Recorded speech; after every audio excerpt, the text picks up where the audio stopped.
Hi, my name is Dr. John Hoy, and I'm a physician and surgeon of the foot and ankle, practicing in the heart of downtown Seattle, Washington.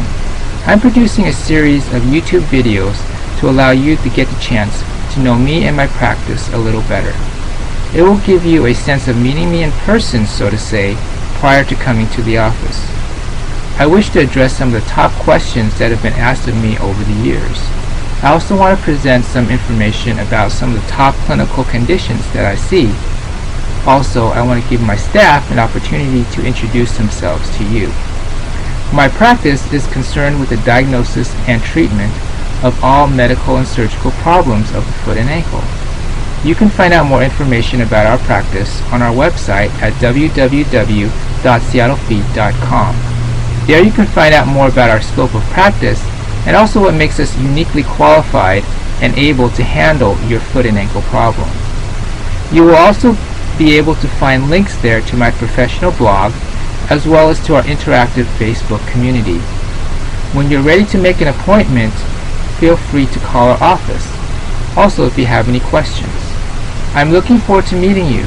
Take care and have a great day. Hello again, this is Dr. John Hoy, physician and surgeon of the foot and ankle, practicing in the heart of downtown Seattle.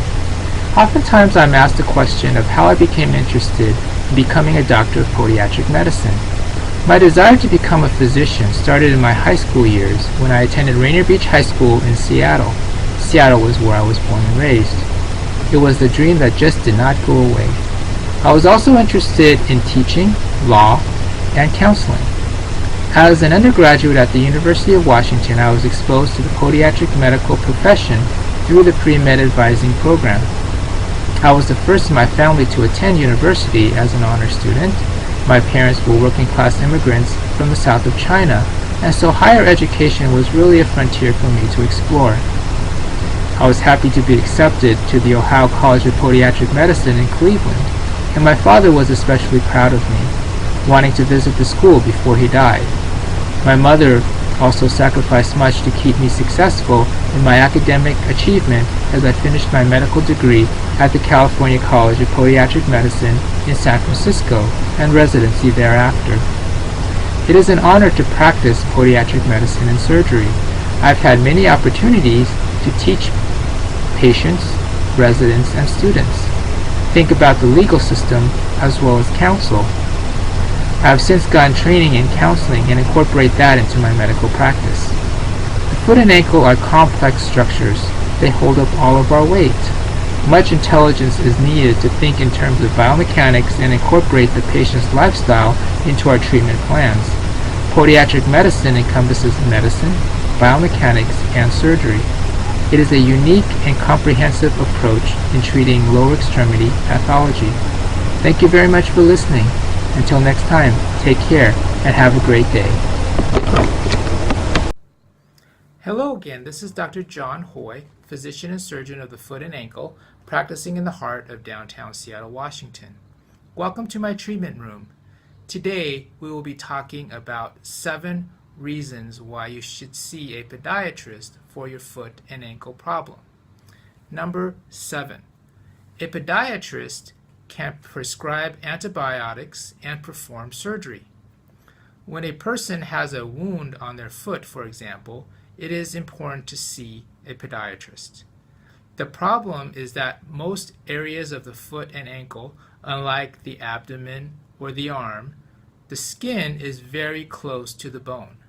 For diabetics or people with poor circulation especially, it is very easy to get an infection that goes into the bone. A podiatrist is trained to treat wounds and delegate to a wound care center if needed. They also have an understanding of the biomechanics to determine proper weight-bearing status. Additionally, they can also treat infections with antibiotics or urgent or emergent surgeries if needed. Number 6, a podiatrist is a doctor. For shoes or inserts, it is important to consult someone with a medical degree. Orthotic therapy, like eyeglasses or braces, is a complicated science. Only a podiatrist has the depth of training to prescribe the proper treatment and device for your foot condition. Number 5, a podiatrist can administer medication and order tests.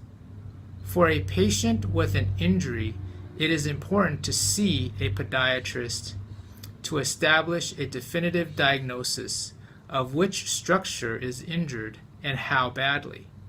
Improper movement or exercise when immobilization is needed can make the condition worse. A podiatrist understands the anatomy of the foot and leg and what is needed to heal the structure. They can order tests such as MRIs, CTs to establish a diagnosis, give medications as needed for pain, immobilize the structure, or perform surgery if needed. They may also direct a physical therapist if this treatment is needed. Number 4, a podiatrist is a specialist. A foot or ankle problem is best treated by an expert in the field, a podiatrist.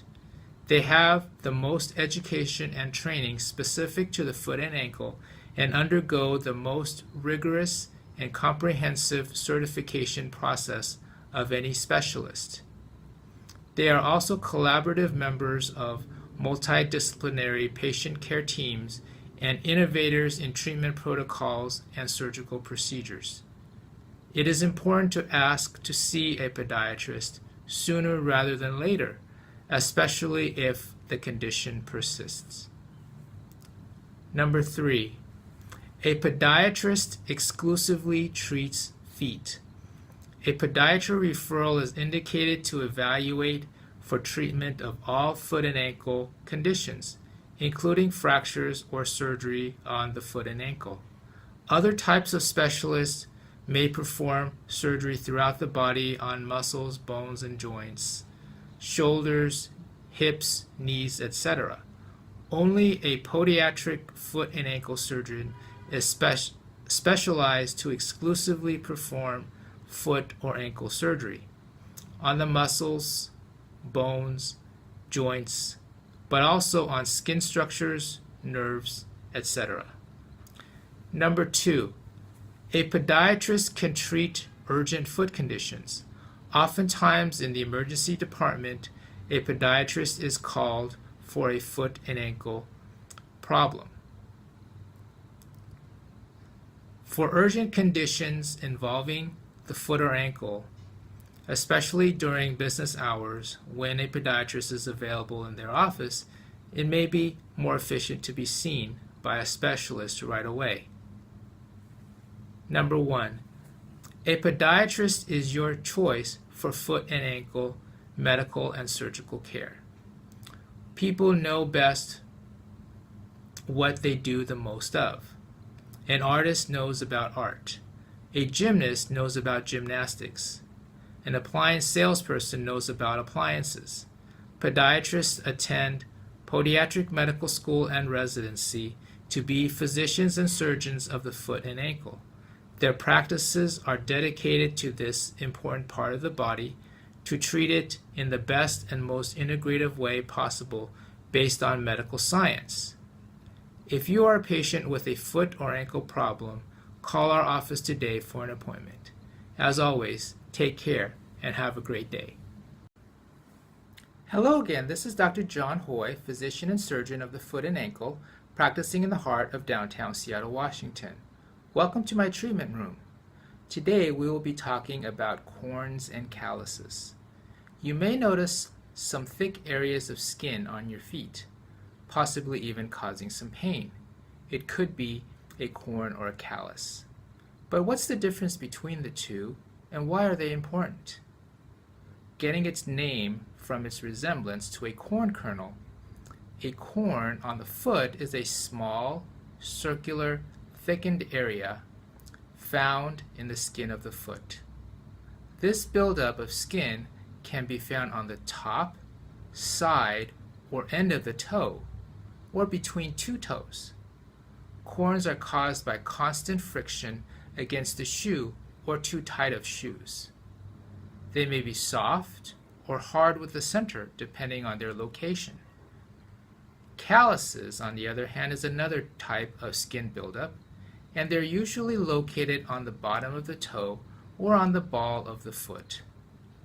When your foot rubs repeatedly against your shoe or sock, the friction and pressure can produce a thick layer of protective skin called a callus. A callus can vary in size and does not have a hard center that a corn has, so it may not be as painful as a corn. Corns and calluses can be painful and make it difficult to find a comfortable shoe, and they can also be dangerous. Corns and calluses occur because the skin is trying to protect itself. For example, there is a bony deformity underlying, such as a hammer toe or a bunion, that creates a pressure point in the skin. Over time, a corn or callus can form in that area. The condition is cyclical. When the corn or callus forms, it provides more pressure on the underlying skin, causing further production, because the skin needs to protect itself. Eventually, if left untreated, the pressure can damage the underlying skin, causing sores and infections. These sores and infections can lead to bone infection, systemic infection all over the body, and loss of limb or life. Diabetes is a dangerous disease because high amounts of sugar are found in the tissues, and this leads bacteria to thrive and infections to spread.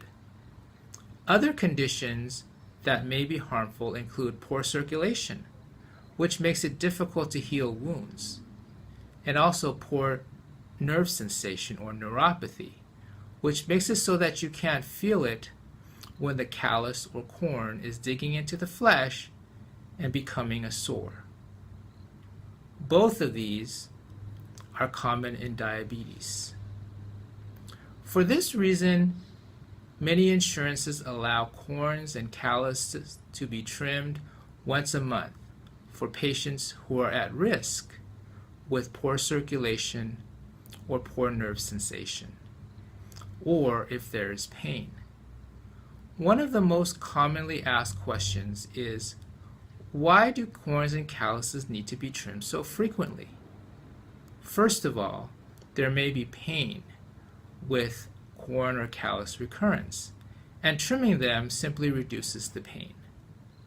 Secondly, by trimming the calluses, it breaks the cycle so that they do not form as fast and may eventually stop forming altogether. Another commonly asked question is, can't these calluses and corns just be cut out or burned out? There's usually an underlying bony deformity that causes the corn or callus that must also be addressed. Procedures such as simply excising the callus or burning them off are invasive and do not address the underlying deforming force. Whether you have a corn or callus, don't try to remove the skin at home, as serious infections may occur. It is also important to avoid using medicated pads for the same reason. If you are suffering from either issue, make an appointment with our office and we can evaluate the best course of treatment for your particular condition. As always, take care and have a great day. Hello again, this is Dr. John Hoy, physician and surgeon of the foot and ankle, practicing in the heart of downtown Seattle, Washington. Welcome to my treatment room. Today we will be talking about ingrown toenails. What is an ingrown toenail? When a nail is ingrown, it is curved downward and grows into the skin, usually at the nail borders, the sides of the nail. This digging in of the nail irritates the skin, often creating pain, redness, swelling, and warmth in the toe. If a ingrown toenail causes a break in the skin, bacteria may enter and cause an infection in the area, which is often marked by drainage and a foul odor. However, even if your toe isn't painful, red, swollen, or warm, a nail that curves downward into the skin can progress to an infection. What causes an ingrown toenail? Ingrown toenails can develop for various reasons. In many people, the tendency to have this common disorder is inherited. In other cases, an ingrown toenail is the result of trauma, such as stubbing your toe, having an object fall on your toe, or engaging in activities that involve repeated pressure on the toes, such as kicking or running. The most common cause of ingrown toenails, however, is improper trimming. Cutting your nails too short or rounded off encourages the skin next to the nail to fold over the nail. Another cause of ingrown toenails is wearing shoes that are tight or short. Certain nail conditions are often associated with ingrown toenails as well. For example, if you've had a toenail fungal infection or if you've lost your nail through trauma, you are at greater risk of developing an ingrown toenail. Now let's look at some of the treatments for an ingrown toenail. Sometimes initial treatment for an ingrown toenail can be safely performed at home. However, home treatment is strongly discouraged if you suspect that you may have an infection or if you have a medical condition that puts your feet at high risk. For example, diabetes, nerve damage in the foot, or poor circulation. Let's look at home care.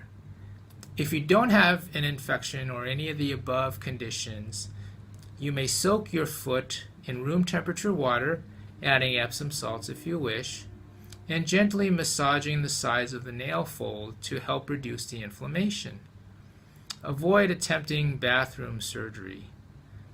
That is, repeated cutting of the nail can cause the condition to worsen over time. If your symptoms fail to improve, then it's time to call the office. When you come into the office, I will examine your toe and select together the best treatments that are suited for you. Some of these treatments may include, first of all, oral antibiotics. If an infection is present, an oral antibiotic may be prescribed. Another treatment option would be surgery. A simple procedure often performed in the office is commonly needed to ease the pain and remove the offending nail. Surgery may involve numbing the toe with an injection and then removing the corner of the nail, a larger portion of the nail, or the entire nail. The nail may also be removed permanently. Various techniques may be used to destroy or remove the nail root. This treatment prevents the recurrence of an ingrown toenail. Together we will determine the most appropriate procedure for you. After the nail surgery, a light bandage can be applied.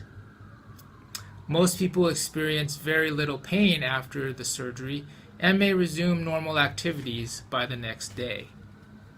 If an oral antibiotic has been prescribed, be sure to take all of the medication, even if your symptoms have improved. Here are some tips to prevent ingrown toenails. Many cases of ingrown toenails may be prevented by these two important tips. The first tip is to trim your nails properly. Cut your nails in a fairly straight line and don't cut them too short. You should always be able to get your fingernail under the sides and ends of the nail. Second tip is to avoid poorly fitting shoes. Don't wear shoes that are short or tight in the toe box. Also avoid shoes that are loose, because they too can cause pressure on the toes, especially when you walk or run briskly. Now we will talk about some myths and truths about home treatment. The first is that cutting a notch or a V in the nail will reduce the tendency of the nail to curve downward. Cutting a V does not affect the growth of the toenail. New nail growth will continue to curve downward. Second myth is repeated trimming of the nail borders is a good way to treat ingrown toenails. Repeated nail trimming fails to correct future nail growth and can make the condition worse. Another myth is that cotton placed under the nail will reduce or relieve the pain. Cotton placed under the nail can be harmful. It can easily harbor bacteria and encourage infection. Another myth is that you can buy effective ingrown toenail treatments at the drugstore. Over-the-counter topical medications may mask the pain, but they fail to address the underlying problem. If you are suffering from a painful ingrown toenail, please call our office. And as always, take care and have a great day. Hello again, this is Dr. John Hoy, physician and surgeon of the foot and ankle, practicing in the heart of downtown Seattle, Washington. Welcome to my treatment room. Today I'm going to talk about a question that a patient posed to me. And the question she asked was, what is the difference between a podiatrist and a chiropodist? Immediately, I answered her, about 50 years. The history of my profession is very interesting. Until the turn of the 20th century, chiropodists, now known as podiatrists, were separate from organized medicine. They were independently licensed physicians who treated feet, ankles, and related leg structures. The first Society of Chiropodists, now known as podiatrists, was established in New York in 1895 and still operates today as the New York State Podiatric Medical Association. The first school opened in 1911. 1 year later, the British established a society at the London Foot Hospital, and a school was added in 1919. In Australia, professional associations appeared from 1924 onwards. From the beginning of the Second World War, practitioners who were educated in the United States obtained the degree Doctor of Surgical Chiropody.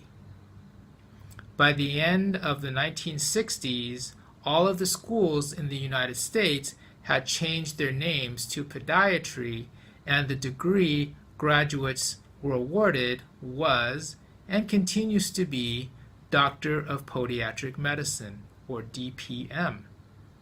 Today's podiatrists in the United States are physicians, surgeons, and specialists of the foot and ankle.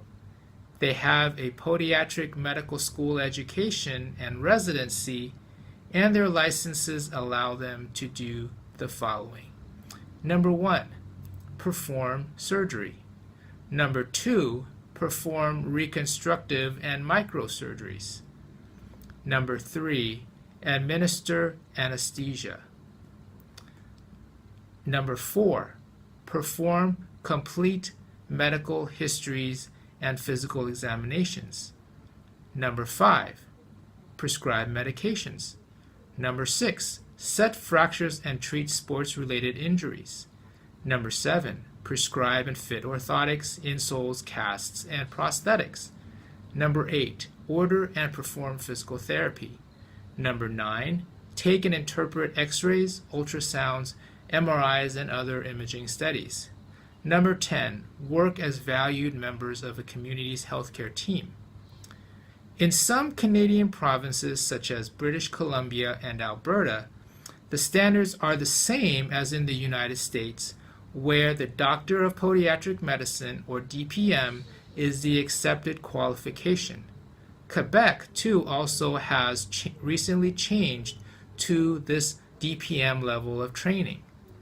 In the rest of the world, though, the terminology is not the same, and the term chiropodist still exists, causing some confusion. In fact, in the Canadian Prairie and Atlantic provinces, the standard is based on the British model, now called chiropody or podiatry. That model of podiatry is currently the accepted model for most of the world, including the United Kingdom, Australia, and South Africa. In many non-English speaking countries of the world, the title used may be podologist or podologo. The level and scope of practice of podiatry or chiropody varies amongst countries. Let's look at some countries where the podiatry chiropody model is used.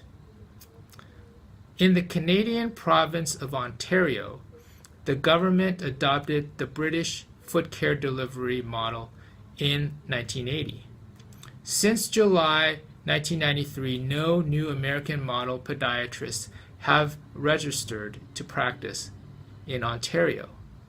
The majority of chiropodists currently practicing hold a post-secondary diploma in chiropody, although many also have some university-level schooling or a baccalaureate degree in the sciences or another field. Chiropodists in Ontario may not bill the Ontario Health Insurance Plan, or OHIP, for their services. They also can't communicate a diagnosis to patients or patients' representatives, nor are they able to perform surgical procedures on the bones of the forefoot. Now, American model podiatrists who are still practicing there may do so.